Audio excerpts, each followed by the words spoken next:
Hello everyone, welcomes you all to the new video. तो आज हम करने वाले हैं गे लुसाक्स लॉ।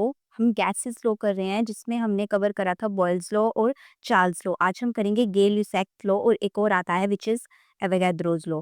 तो दो लॉ आज हम इस वीडियो में कवर करेंगे। ये हमारे पास होता है प्रेशर और टेम्परेचर का रिलेशनशिप। अब जैसे आप ऑटोमोबाइल्स अपनी गाड़ियों वगैरह में देखते हैं कि गर्मी में जब उसमें प्रेशर ज़्यादा हो जाता है तो वहाँ पर टेम्परेचर की वजह से प्रेशर ज़्यादा हो जाता है टायर्स में, तो वो बर्स्ट कर जाते हैं। और वैसे ही विंटर्स में वही प्रेशर टायर्स में डिक्रीज हो जाता है। और यही रिलेशनशिप मैथमेटिकली टेम्परेचर और प्रेशर के बीच में दिया था गे लुसाक्स ने, जो कि बोलता है कांस्टेंट वॉल्यूम। यहाँ पर वॉल्यूम कांस्टेंट है क्योंकि हम प्रेशर और टेम्परेचर की बात कर रहे हैं। The pressure of a fixed amount of gas varies directly with the temperature. तो मैथमेटिकली ये होता है P is directly proportional to T।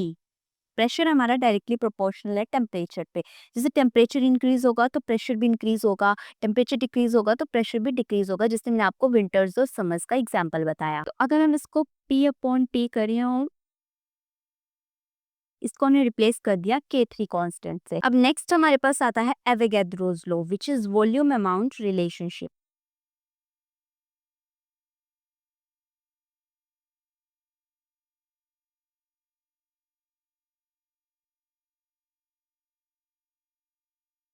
It states that equal volume of all the gases under same condition of temperature and pressure contains equal number of molecules। जिसका मतलब ये है कि जैसे टेम्परेचर और प्रेशर हमारा कांस्टेंट रहेगा, वैसे जो हमारा वॉल्यूम है वो डिपेंड करेगा number of moles of molecules of the gas के ऊपर, या फिर दूसरे वर्ड में बोले तो अमाउंट ऑफ गैस के ऊपर, जब हमारा प्रेशर और टेम्परेचर कांस्टेंट रहेगा। तो इसका हमारे पास रिलेशनशिप है V is directly proportional to.